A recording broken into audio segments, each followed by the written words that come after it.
Welcome to Max recap Hindi. ये कहानी एक ऐसे साइंटिस्ट की है जिसने कई सालों तक मेहनत करके एक ऐसे फॉर्मूला दवा को बना डाला जिससे वो किसी भी इंसान या जानवर को गायब कर सकता है। लेकिन वो अभी तक ऐसी दवा को बना नहीं पाया जिससे वो गायब हुई चीजों को वापस ला सके। और पिछले 1 साल से वो इसे फॉर्मूले को बनाने में लगा हुआ है जिससे वो गायब हुई चीजों को वापस ला सके।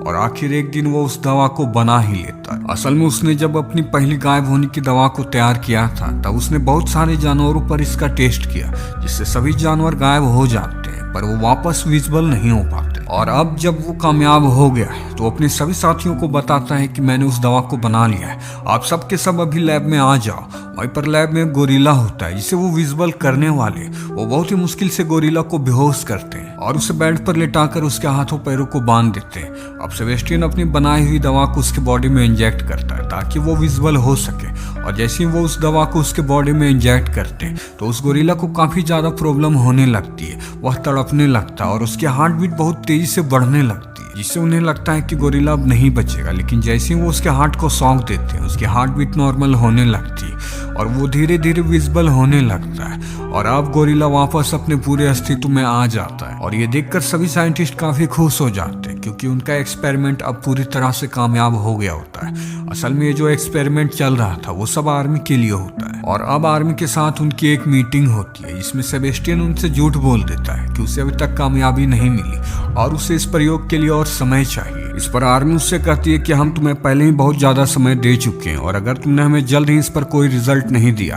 तो हम तुम्हारी जगह किसी और को हायर कर लेंगे। और जब सेबेस्टियन मीटिंग से बाहर आता है तो लिंडा और मैथ्यू उससे पूछते हैं कि तुमने आर्मी से झूठ क्यों बोला। वो कहता है कि मैं इस दवा को पहले इंसानों पर टेस्ट करना चाहता हूँ और वो इंसान और कोई नहीं वो खुद होता है। वो उस दवा को अपनी बॉडी पर टेस्ट करना चाहता है। इसके बाद वो अपने टीम से मिलता है और उनसे झूठ बोलता है कि आर्मी ने हमें ये दवा को इंसानों पर टेस्ट करने की इजाजत दे दी है और मैं इस दवा को पहले अपने ऊपर टेस्ट करना चाहता हूँ। सेबेस्टियन उस गायब होने वाली दवा को अपनी बॉडी में इंजेक्ट करवाता है जिससे उसे काफी पेन होती है और आखिरकार थोड़ी देर बाद वो गायब हो जाता है पर साथ में वो बेहोश भी हो जाता है और उसे होश में आने में 17 घंटे लग जाते हैं। और जब वो होश में आता है तो उससे रोशनी बर्दाश्त नहीं हो रही, वो चिल्लाने लगता है। वो कहता है कि मुझसे रोशनी बर्दाश्त नहीं हो रही और यहाँ जितने भी लाइटें हैं सभी बंद कर दो। सेबेस्टियन अब पूरी तरह से गायब है। वो उसकी बॉडी का चेकअप करते हैं, वो पूरी तरह से नॉर्मल होता है। वहीं लैब में जितनी भी लड़कियां होती है वो सेफ फील नहीं करती, उन्हें अनकंफर्टेबल लगता है। उन्हें अक्सर ऐसा लगता है कि सेबेस्टियन उनके आसपास है। अब सेबेस्टियन को गायब हुए पूरे 3 दिन बीत चुके हैं और अब वक्त है उसे वापस से विजिबल करने का। वो सेबेस्टियन को विजिबल होने की दवा इंजेक्ट करते हैं जिससे वो देखना शुरू हो जाएगा। और जब वो दवा उसके अंदर इंजेक्ट करते हैं तो उसे बहुत ज्यादा पेन होता है, वो मरते मरते बचता है, वो विजिबल नहीं हो पाता। इसलिए वो सेबेस्टियन के लिए एक बॉडी मास्क बनाते हैं ताकि वो सब उसे देख सके। और आज सेबेस्टियन को गायब हुए पूरे 10 दिन हो चुके हैं। इस बात से सेबेस्टियन को काफी गुस्सा आता है, वो काफी परेशान होता है और उसके मैथ्यू के साथ बहस हो जाती है। वो मैथ्यू पर काफी गुस्सा करता है और उससे कहता है कि इन 10 दिनों में तुमने मुझे जितनी सुइयां चुभाई है और जितना तुमने मुझे लाइट में जलाया है वो दर्द मैं ही जानता हूँ। और पिछले 10 दिनों से सेबेस्टियन गायब है जिस वजह से उसकी दिमागी हालत भी खराब होती जा रही है और वो वहां से निकलना चाहता है। और एक दिन वो इन सभी चीजों से तंग आकर लैब से बाहर आ जाता है और सीधे अपने घर जाता है। और जब वो घर जाता है तो वहां उसे अपने पड़ोस की एक लड़की दिखती है जो नहाने के लिए जा रही होती है। दरअसल सेबेस्टियन को उस लड़की पर पिछले कई सालों से नजर थी।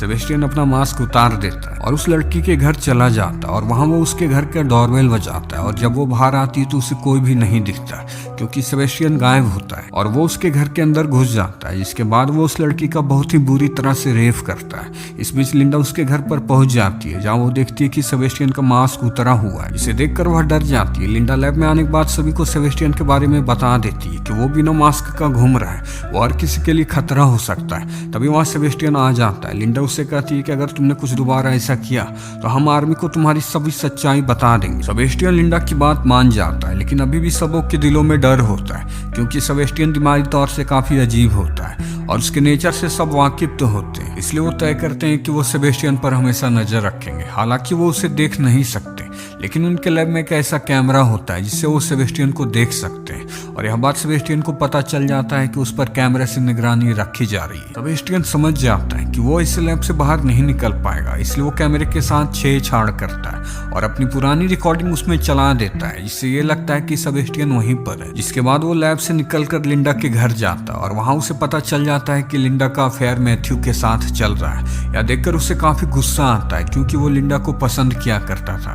और गुस्से में आकर वो उसकी घर की विंडो की कांच तोड़ देता है। वो बाहर देखते हैं लेकिन उन्हें वहां कोई भी नहीं दिखता। उन्हें शक होता है कि हो सकता है ये शायद सेबेस्टियन हो, इसलिए वो कंफर्म होने के लिए लैब में कॉल करते हैं। पर लैब में जो आदमी होता है वो कहता है कि सेबेस्टियन यहीं पर है, पर उसे मालूम नहीं है कि वो जिसे देख रहा है वो सेबेस्टियन की पुरानी वीडियो रिकॉर्डिंग है। सेबेस्टियन लैब में आता है और वो इतने गुस्से में होता है कि वहां वो एक कुत्ते को मार देता है। अगली सुबह जब जानवरों की डॉक्टर सभी जानवरों को खाना खिलाने के लिए आती है तो वहां उसे वो कुत्ता मरा हुआ मिलता है और वो इस बारे में सेबेस्टियन से पूछते हैं। सेबेस्टियन कहता है कि मुझे इस बारे में कुछ भी पता नहीं है, लेकिन वो कंफर्म होने के लिए सारी वीडियो रिकॉर्डिंग को चेक करते हैं पर उन्हें कुछ भी पता चल नहीं पाता। वही रात होने पर सेबेस्टियन एक बार फिर लिंडा के घर जाता है, जहाँ लिंडा को सेबेस्टियन की प्रेजेंस का एहसास होता है और उसे ऐसा लगता है जैसे सेबेस्टियन उसके रूम में ही है। लेकिन इस बार वो खुद लैब में जाकर चेक करती है, जहाँ उसे पता चल जाता है कि सेबेस्टियन ने उन सभी को बेवकूफ बनाया।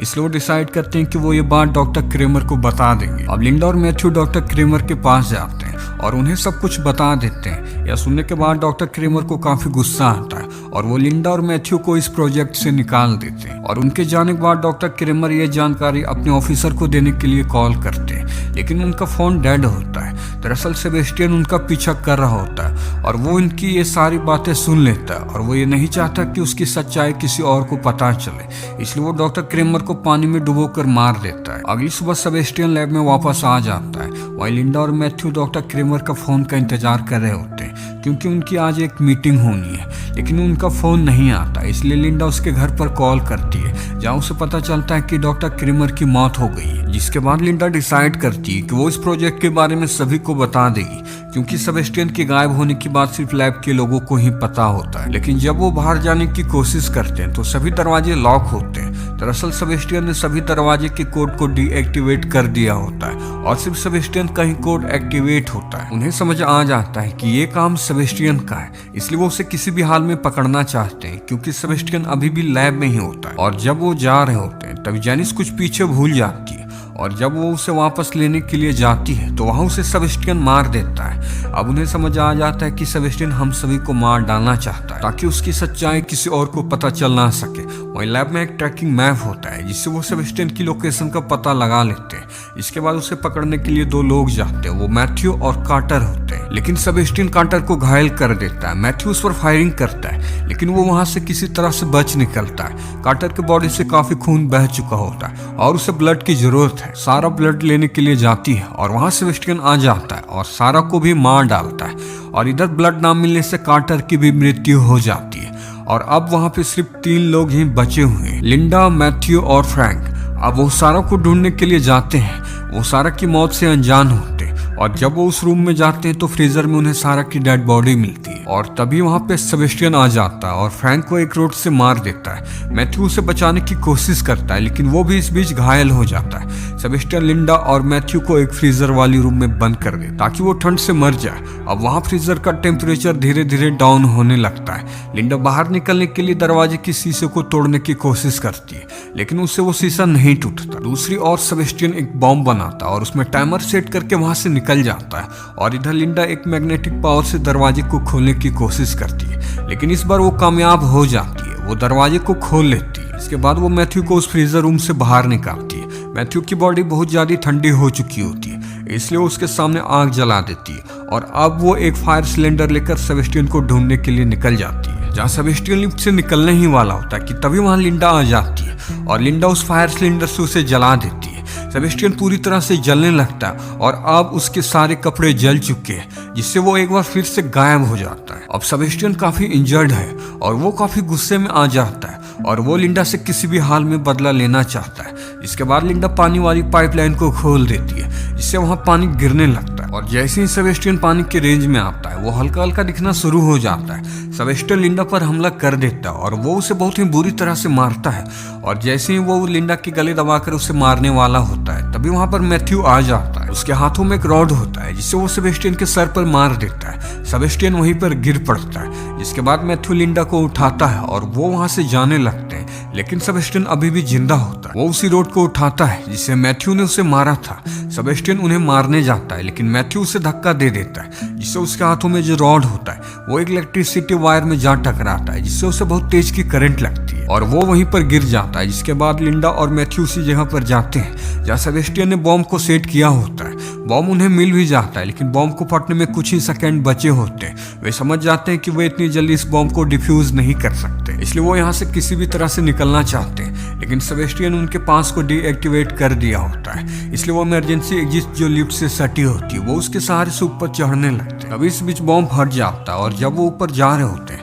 तभी सेबेस्टियन लिंडा का पैर पकड़ लेता है। सेबेस्टियन अभी भी जिंदा होता है। मैथ्यू उसे बचाने के लिए जाता है, लेकिन उसके पहुंचने से पहले सेबेस्टियन लिंडा को लेकर लिफ्ट में कूद जाता है और वो वहां उसे एक आखिरी किस करने को कहता है। लिंडा उसे किस करती है। तभी लिंडा लिफ्ट से सटे एक वायर को पकड़ लेती है और अपने पैरों से उस बटन को दबा देती है, जिससे लिफ्ट वायर से अलग होती है और उसके दबाते ही सेबेस्टियन लिफ्ट के साथ नीचे जा गिरता है और नीचे बॉम्ब फटने से बहुत तेज आग जल रही होती है। सेबेस्टियन की उसी आग में जलकर मृत्यु हो जाती है और आखिरकार लिंडा और मैथ्यू वहां से बाहर आ जाते हैं और इसी के साथ ये कहानी यहीं खत्म हो जाती है।